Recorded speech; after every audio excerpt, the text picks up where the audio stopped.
పార్టీల కోసం ఆస్తులు అమ్ముకుంటే చివరికి కనీసం కష్టాల్లో ఉన్నటువంటి సందర్భంలో ఆదుకోవట్లేదంటూ ఒక టీడీపీ కార్యకర్త స్టేట్మెంట్ ఇది. సీఎం చంద్రబాబు, ఆయన కుమారుడు లోకేష్ టీడీపీ నాయకులు కార్యకర్తలను పూర్తిగా వాడుకొని వదిలేస్తారని అనేక సందర్భాలు రుజువైందంటూ దొరికిందే ఛాన్స్ అని చెప్పి సాక్షి రాసుకొచ్చింది. తాజాగా నెల్లూరుకు చెందిన టీడీపీ నాయకుడి జీవితం కూడా ఇందుకు నిదర్శనంగా నిలుస్తోంది. టీడీపీని నమ్ముకుని ఆస్తులు అమ్ముకుని రోడ్డును పడ్డానని నెల్లూరు బాలాజీ నగర్కి చెందిన కంచి మల్లికార్జున రెడ్డి తెలిపారు.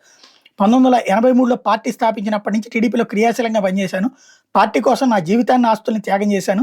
ఈరోజు బతుకు తెరువు కోసం పార్టీ నేతలను, స్థానికులను యాచించాల్సిన దుస్థితి వచ్చిందంటూ మల్లికార్జున రెడ్డి సాక్షి దగ్గర ఆవేదన వ్యక్తం చేశారట. 2014లో నారా లోకేష్ సేవా సమితిని ఏర్పాటు చేశాను. కోట్లు ఖర్చు చేసి రాష్ట్ర వ్యాప్తంగా సేవా కార్యక్రమాలు నిర్వహించాను. అప్పట్లో పవర్ ప్రాజెక్టులకి ఐస్ సరఫరా కాంట్రాక్ట్ చేసేవాడిని. నేను సంపాదించిన డబ్బులతో పాటు 2 ఇళ్ళు, ఇంటి స్థలం అమ్మేసి లోకేష్ సేవా సమితి కార్యక్రమాలకు ఖర్చు చేశాను. 1,50,000 ఖర్చు చేసి చంద్రబాబు తండ్రి ఖర్జూర్ నాయుడు తల్లి అమ్మన్నమ్మల పెయింట్ ఫోటో వేయించాను. ఆ ఫోటోని చంద్రబాబుకు బహిరించాను. గతేడాది డిసెంబర్లో షుగర్ పెరిగి నాకు ఒక కాలు తొలగించారు. తలనరాలు బలహీనపడి నా భార్య అనారోగ్యంతో బాధపడుతోంది. దివ్యాంగుల పింఛన్ కోసం దరఖాస్తు చేసుకున్న మంజూరు కాలేదని చెప్పారు. ఇటీవలే నెల్లూరు వచ్చిన లోకేష్ని కలిసి నా పరిస్థితి వివరించడంతో అధైర్యపడద్దు, మంత్రి నారాయణకి చెప్పాను, ఆయన చూసుకుంటారని లోకేష్ హామీ ఇచ్చారు. అప్పటి నుంచి ఎవరూ సాయం చేయలేదు.